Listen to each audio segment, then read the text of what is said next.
ओम नमः शिवाय। सभी भक्तों को जय श्री राम। अभी कुछ भक्तों की कमेंट्स आ रही थी कि हमें शिवलिंग के ऊपर जल चढ़ाते समय कौन से मंत्र का जाप करना चाहिए।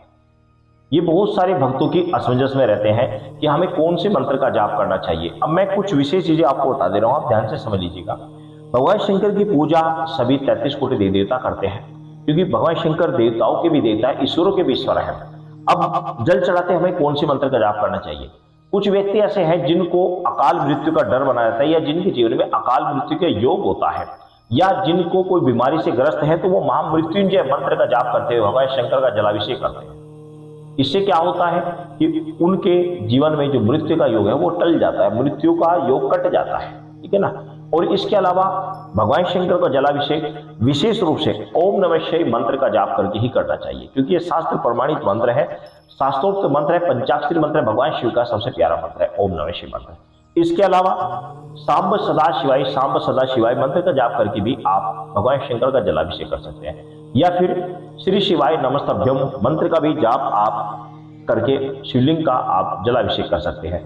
लेकिन मेरा मानना यह है कि जो भी आपके गुरु ने आपको जो भी मंत्र दिया हो, उस मंत्र के द्वारा आपको जलाभिषेक करना चाहिए।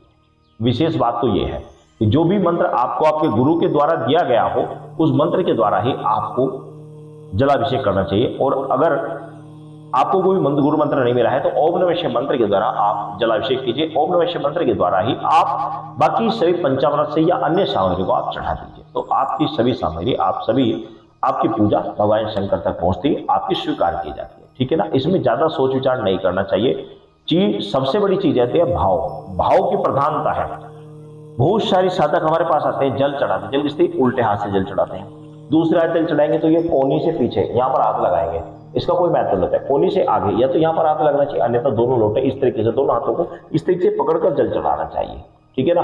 और जिस समय जल चढ़ाते हैं उस समय ये भावना रखनी चाहिए, अपनी आंखों को इस तरीके से आंखें हल्की बंद करके ये ध्यान करना चाहिए कि भगवान शंकर बैठे हुए, उनके चरण नीचे हैं, हम भगवान शंकर को जलाभिषेक कर रहे हैं, ये भावना करते हुए, ठीक है ना। इस तरीके से भावना करते हुए जल चढ़ाना चाहिए। फिर पुष्प आदि चढ़ा रहे तो भगवान शंकर के ऊपर चढ़ाए, हमें ऐसा भाव होना चाहिए कि भगवान शंकर साक्षात बैठे हुए, ठीक है ना। तो ये भाव होता है। इस तरीके से भाव से जब आप चढ़ाते हैं उसका महत्व कई गुना ज्यादा बढ़ जाता है। जल्दबाजी में गए तो तुरंत दमादम जल हमने इधर उधर डाला, ध्यान भी नहीं करा और जल चढ़ाया, चल दिए, इसका फल लघु हो जाता है। फल तो अवश्य मिलता है लेकिन कम मिलता है।